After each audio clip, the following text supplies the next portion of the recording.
Hi అండి, నమస్తే. నేను ఈరోజు కాకరకాయ ఫ్రై చేస్తున్నాను. చూడండి ఎంత బాగా అనిపిస్తుందో గ్రీనిష్గా. దీని కాంబినేషన్గా రోటీ చేసుకోవాలండి. కాకరకాయ రోటీ అయితే చాలా బాగుంటుంది. తర్వాత నేను మీ మార్కెట్ నుంచి తెచ్చుకున్న తర్వాత చూడండి నేను ఒలుస్తున్నాను, ఎలా ఒలుస్తున్నాను. టూ సైడ్స్ కొద్ది కొద్దిగా తీయాలి, ఎందుకంటే దానికి సన్నగా తీగలక్కలు ఉంటాయండి. అవి ఒలుచుకోవాలి. ఇది ఒలచడం కొంచెం లేట్ అవుతుంది అంతే. దగ్గర దగ్గర ఒక అరగంట దాకా పట్టొచ్చండి. చేయడం మాత్రం చాలా ఈజీ. ఒక పావుగంట 20 నిమిషాలకంతా అయిపోతుందని దీన్ని చేయడం. అన్నీ ఒలుచుకున్న తర్వాత ఒక గిన్నెలో వేసుకోవాలి. తర్వాత దీనికి సన్నగా కట్ చేసుకోవాలండి ఆనియన్స్.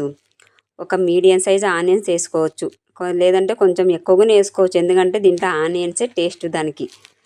తర్వాత ఇవి ఒలుచుకున్న తర్వాత కాకరకాయలను ఒక గిన్నెలో ఒక 5 నిమిషాలు నానబెట్టుకోవాలండి. ఎందుకంటే కొద్దిగా ఇసుక ఇసుక ఉంటుంది. ఆ కాకరకాయలంతా చిన్న ఇసుక పట్టుకొని ఉంటుంది. అందుకు ఒక 5 నిమిషాలు నీళ్ళలో నానబెడితే దాంట్లో ఉన్న ఇసుక అంతా కిందికి దిగుతుందండి. తర్వాత దీన్ని పెన్నం మీద వేయించుకోవాలి. పెన్నం మీద ఎందుకు వేయించుతున్నామంటే బాగా కడిగిన తర్వాత నీళ్ళు అనేది అలాగే ఉంటుంది. మనం డైరెక్ట్ కర్రీ చేసుకున్నామంటే అవి పొట్టలు పగి దాని లోపల ఉన్న విత్తనాలన్నీ బయటకు వచ్చేసినాయంటే కర్రీ అనేది ముద్దలాగా అయిపోతుంది, టేస్ట్ ఉండదండి, దాని రుచి అంతా పోతుంది. అందుకనే మనం నీళ్ళన్నీ ఆవిరి కావాలంటే మనం పెన్నం మీద బాగా వేయించుకోవాలి. అప్పుడు వేయించుకున్న తర్వాత నీళ్ళన్నీ ఆవిరైపోతాయి. తర్వాత మనం పక్కన స్టవ్ మీద ఒక కడాయి పెట్టుకొని కొద్దిగా ఆయిల్ వేసుకోవాలి. దీనికి ఆయిల్ ఏమి ఎక్కువ పట్టదండి, లైట్గానే పడుతుంది.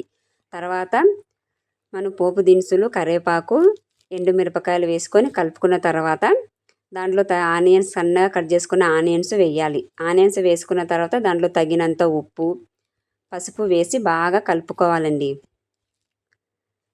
బాగా కలుపుకున్న తర్వాత మనం పెనం మీద వేయించి పెట్టుకున్న ఆ కాకరకాయలను ఆ ప్యాన్లోకి వేసుకొని కొద్దిగా కలుపుకోవాలండి. కలుపుకున్న తర్వాత చిన్న మంట మీద అలాగే పెట్టుకోవాలి. తర్వాత మనం ఎల్లిపాయ కారం దంచుకుందాం. దీనికి ఉత్త కారము వేయకూడదండి, ఉత్త కారం వేస్తే టేస్ట్ రాదు. అందుకని ఎల్లిపాయ కారం అయితేనే దానికి రుచి చాలా బాగుంటుంది. మీరు ఒక్కసారి ఎల్లిపాయ కారం వేసే చేయండి, దాని టేస్ట్ దీని టేస్ట్ రెండు మీకే అప్పటికే అర్థమవుతుంది.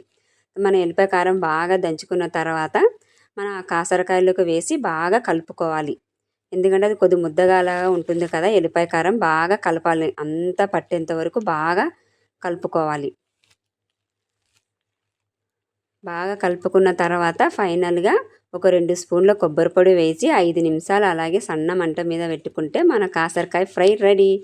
చూడండి ఎంత బాగా అనిపిస్తుంది గ్రీనిష్గా కాకరకాయ. దీని గురించి తెలిసిన వాళ్ళు ఎవరు వదలరండి.